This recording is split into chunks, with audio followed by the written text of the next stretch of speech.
So today's hot topic, and it's really a hot topic, is China-Taiwan. Last week we saw President Ma and President Xi.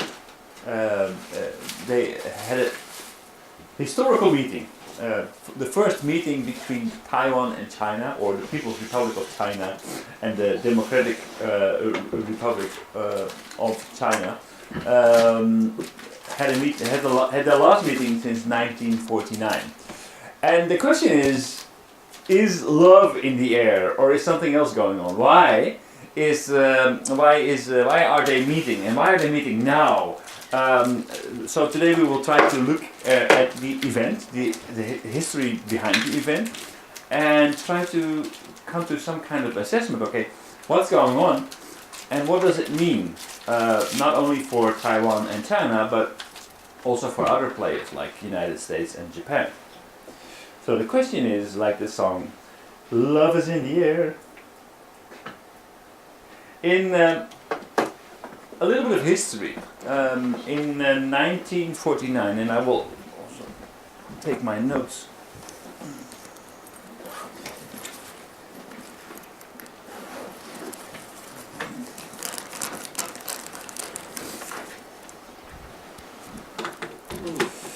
So history, when to start history? 1949 is a logical point to start the history. This is when Mao's communists defeat Chiang Kai-shek's nationalists. Taiwan was part of China,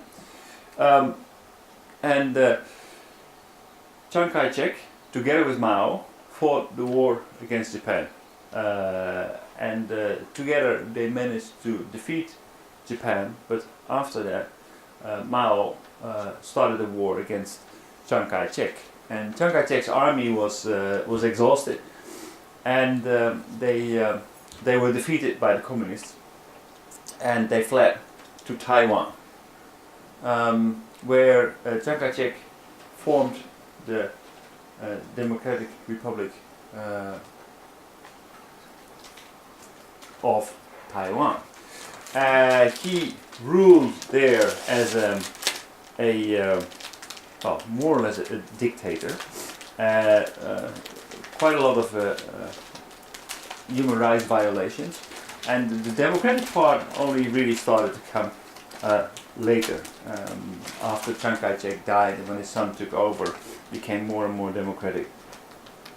So history starts at 1949, and the all war enemies were against each other, whereas the Communist Party, as winners of the war, basically took the largest share of China. Between 1949 and 1971, there is a long period of animosity. There is a lot of rhetoric. It's obvious that they are opposed to each other. China sees Taiwan as a province, whereas Taiwan sees itself as a country. And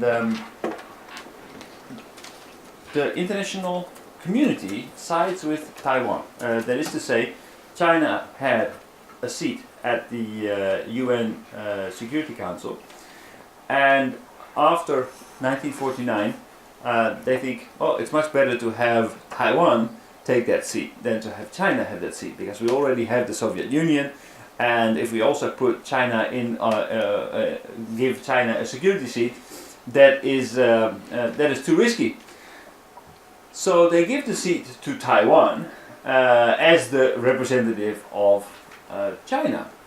But that changes in 1971. That is the period when there is a fallout between Mao and the Soviet Union, the China and the Soviet Union, and this is a good opportunity. So Nixon basically single-handedly decides, okay, maybe we can use China as a counterbalance against the Soviet Union. Let's bring them to our side and give them the seat on the Security Council. So they take Taiwan off the sea and put China in its place. And obviously China is not happy with that. But Shogunai, this is the powers that be. So that is what happens in 1971. Then in 1987, even though there is a lot of animosity, the Taiwanese are allowed to visit China. They open up. They allow Taiwanese citizens to visit China, and of course there are a lot of ties there, a lot of family ties between Taiwanese and China. So many people actually do visit, and it does lead in an enormous boom in trade.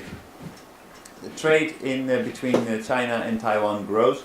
That means on a human level, on an economic level, there's integration starts to occur. Whereas the leadership is still very much apart. Then in 1991, Taiwan unilaterally ends the war with China and says, okay, well, we are not officially at war with China anymore. Then in 1992, the policy of one China is announced. And the policy of one China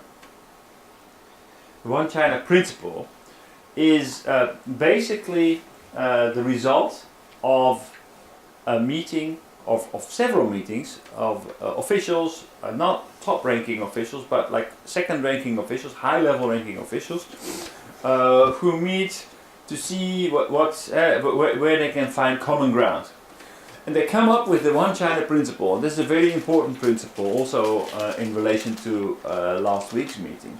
The One China principle means that both sides recognize there's only one China. That there's only one China. So the People's Republic of China says, okay, there's one China, but also Taiwan says there's one China.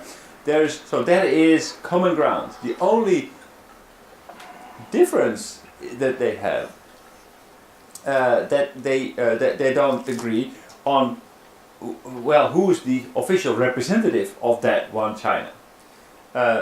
Obviously, China, the People's Republic of China, feels that they are the true representative of China, whereas the Democratic Republic of China feel that they are the official representative of China. So they both speak of China, and both Taiwan and China see themselves as China. But what they do agree on is that they don't want to separate. They don't want to be independent. And this agreement, this kind of agreement, this kind of common ground, is disputed by the Democratic Party in Taiwan. They say, what kind of agreement is that? So basically, if you do not agree of who is the true representative of China, there is no agreement. And there is no consensus at all. This is a very strange agreement. So actually, this is not a consensus at all, and we should understand that Taiwan is an independent nation. So the DPP is a party where many of its members, not all of them, but many of its members have independence, the status of an independent country on their agenda.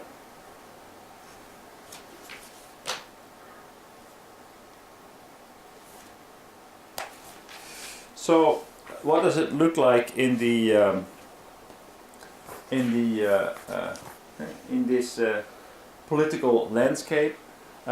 We see that we have the Kuomintang, the party that was founded by Chiang Kai-shek, the Kuomintang, that says under leadership of President Ma, now almost 8 years, says that the Republic of China is the legitimate representative of China, and the People's Republic of China says, okay, we are the legitimate representative of China, but they have quite a lot of common ground in the sense that they still see that China should never be apart. So there is only one China. Then we have on the other side of the spectrum, we say, okay,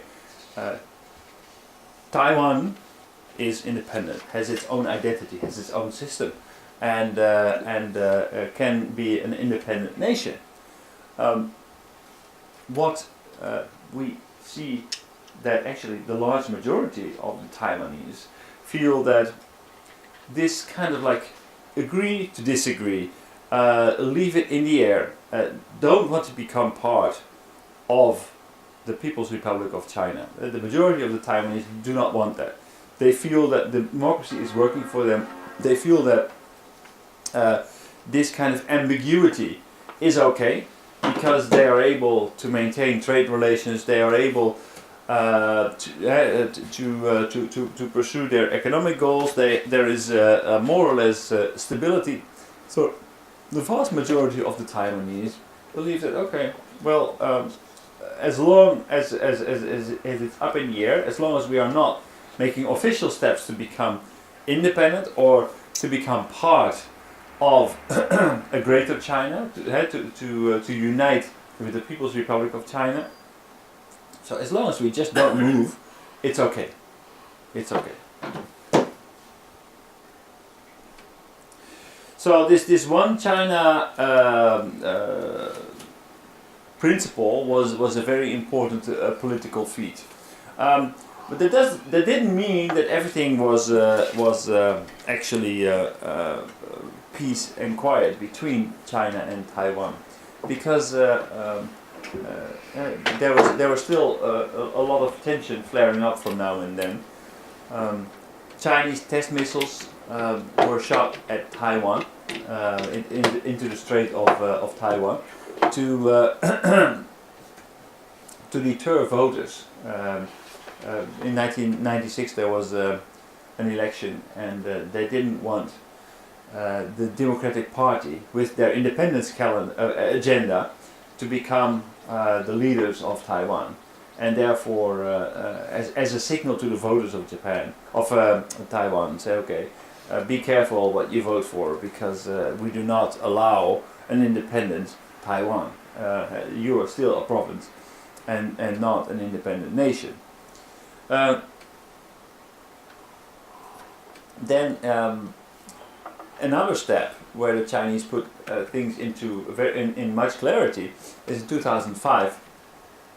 They adopt a law that makes secession illegal. We have Taiwan is part of China, so they are not allowed to get out of China. Out of China, they are still a province. They cannot become independent. Tibet, the same. Xinjiang is also cannot become independent. So secession becomes illegal, and this drives more of a wedge. So there is the one China principle, but it has to be also understood that the Communist Party really sees themselves as that one China. On an economic level, and we see that everywhere in the world, but it's also business as usual, there's a very far-stretching economic cooperation framework agreement. And this is also part of the work of President Ma, who has been in the past 8 years pursuing a policy of integration with China. Ma has made this his policy goal. Of course, good ties with the United States are important, because the United States is very necessary for independence. But we cannot put all our cards on the United States or on Europe or on all these other nations. The reality is that Taiwan is positioned in front of the coast of the People's Republic of China. They are very near there, and it's not an island in front of the coast of California.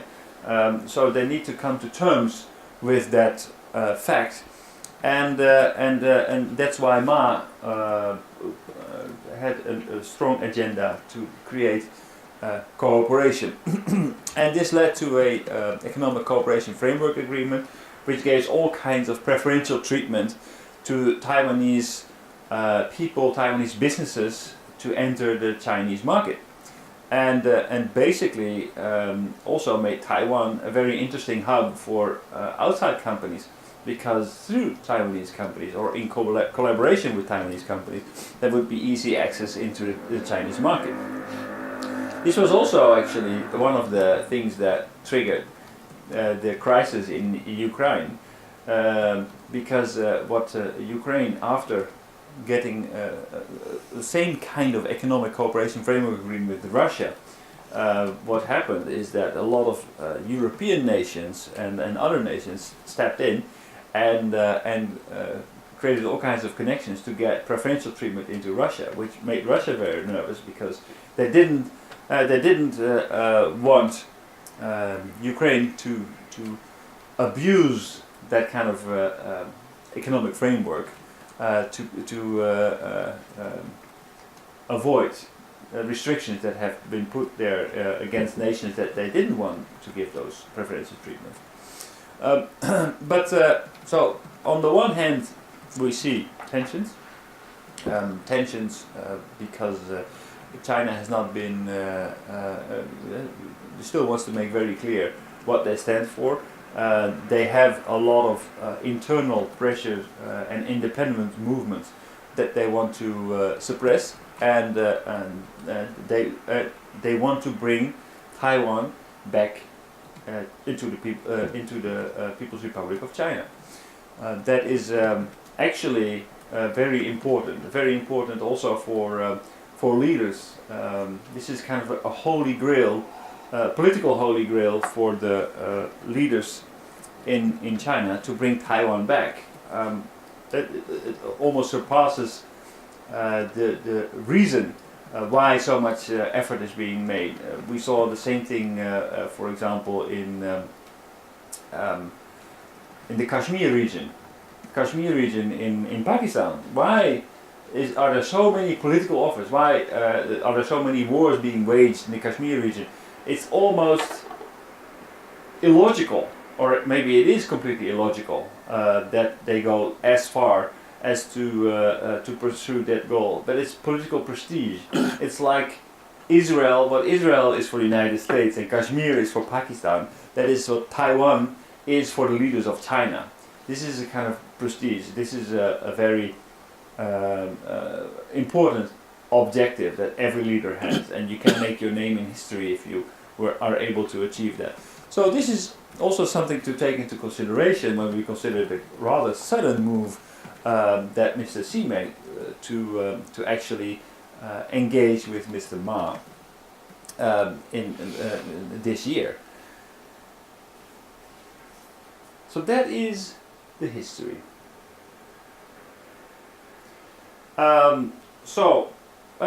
We see that the two meet, and the two say we are one family, but it doesn't mean that they are necessarily a happy family. This is an overview of the missiles being aimed at Taiwan. That is, you can see easily on this map that these zones are the reach of the rockets that are being aimed at Taiwan. China is very much capable of posing a threat to Taiwan. On the other hand, from the eyes of China, Taiwan also can pose a serious threat to China. And this is where the United States also plays a role. Already General MacArthur said that Taiwan was of very, very important strategic, very big importance in terms of military strategical reasons, because they were like an unsinkable aircraft carrier. Just like an unsinkable ship, Taiwan would be an ideal place on the ground, very close to China, So it was of very big strategical importance that the United States would keep influence in Taiwan to pose a direct threat, if they wanted to China. So it's not so strange if you see this role of China, that China is quite wary of the American presence so close to its shores. Look at it in another perspective.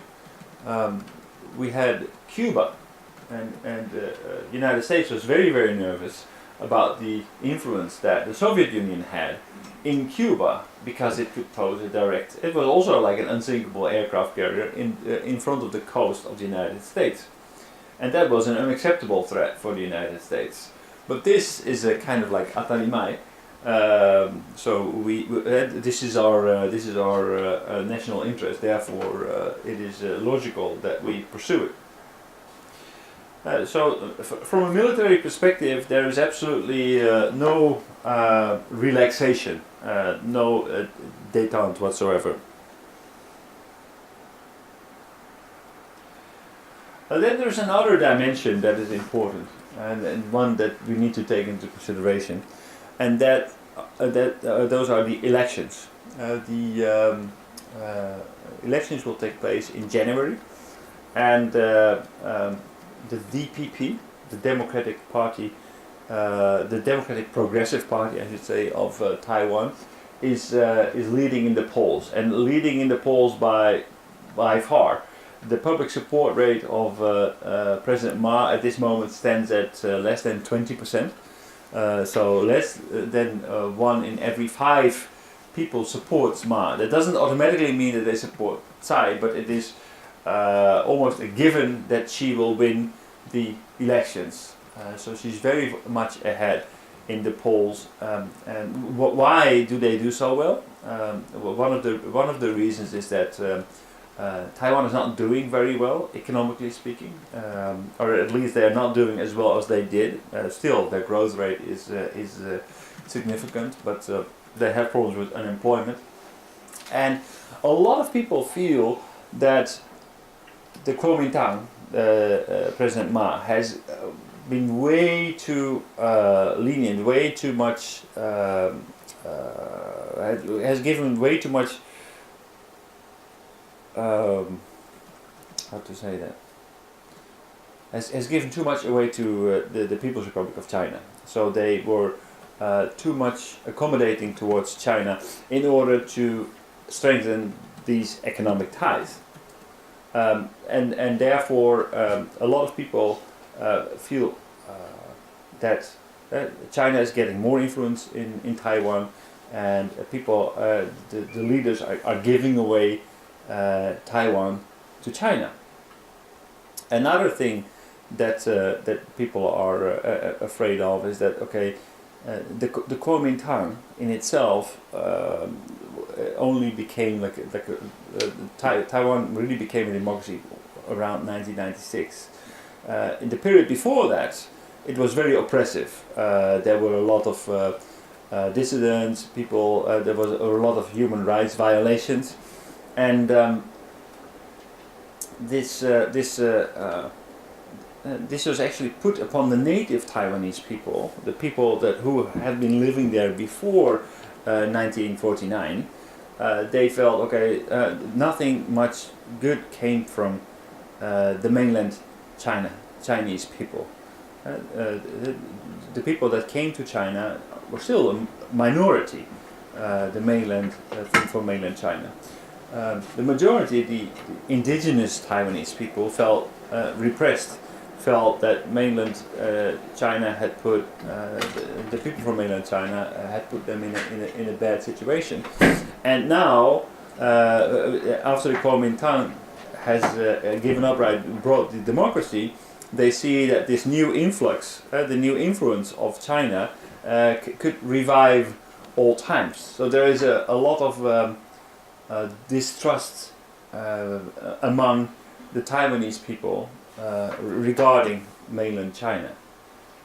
Another thing is that young people feel that their position on the labor market is not strong as it is, and by creating all these market liberalizations, they're creating alternatives and making outsourcing to China with lower wages much easier. So they feel that basically Ma is jeopardizing their future and their chances on the labor market.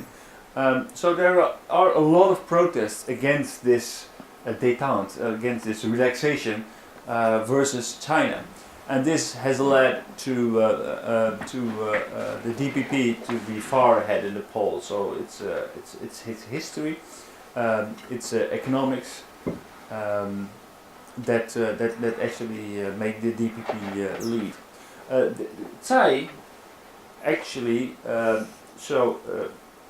is not in favor of becoming an independent nation. There is a large group of people within the DPP who are in favor of Taiwan becoming an independent nation, but that is not the majority within the group. It's just an influential part of the party. But DPP itself, they prefer to be independent, right? Mm. Yes, but it's not officially on the agenda. Actually, if we look at the political agenda of the DPP, independence doesn't play a very important role. What they put on their agenda is more economic measures that they want to take to get the country back on its feet, to restructure the country, to make it grow faster again. So independence didn't play a very important role in politics, but still apparently China is a little bit worried, and the reason that they met with Ma probably also has to do with the fact that they want to give a signal to the voters to say, hey, listen up, we want to do business with Ma, so if you want to have good relations with China, you better vote for Ma.